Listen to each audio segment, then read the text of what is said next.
Okay, this is section 2.5 and question 77.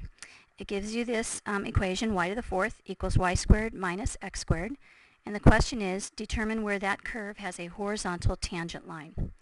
Well, I know a horizontal tangent line would be a line that has a slope of 0. And I know that slope can be represented by dy dx. So my first task is going to be to find dy dx. All right, let's take the derivative using implicit differentiation. So the derivative of y to the fourth, 4y to the third, dy dx, that's the chain rule, equals the derivative of y squared, 2y dy dx, minus the derivative of x squared is just 2x. Okay, collect all your dy dx terms on one side. So 4y cubed dy dx minus 2y dy dx equals 2x, negative 2x, sorry. Now factor the dy dx out of the left side. So dy dx times 4y cubed minus 2y is equal to negative 2x. Then divide, and dy dx is equal to negative 2x over 4y cubed minus 2y. All right, remember that dy dx is an expression that represents slope. And if I want to find where the curve has a horizontal tangent, I want to know where it is that this slope, and I'll write the equation again, that's an equation for slope. I want to know when is that slope equal to 0. Well, the only way a fraction is equal to 0 is if the numerator is equal to 0.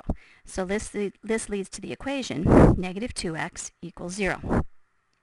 If negative 2x equals 0, then x equals 0. Now they want me to find where, so that means ordered pairs. So if x equals 0, let's plug that back into the original function. This original function, plug in that x equals 0.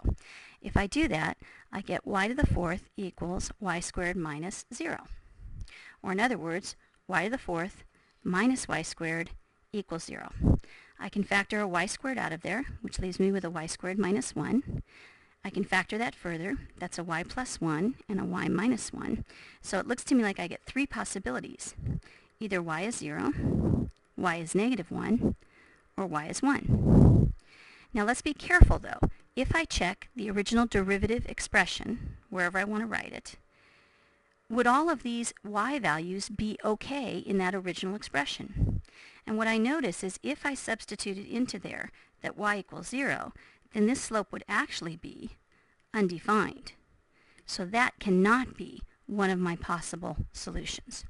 So the other two are okay. If I plug those in, I won't have a problem.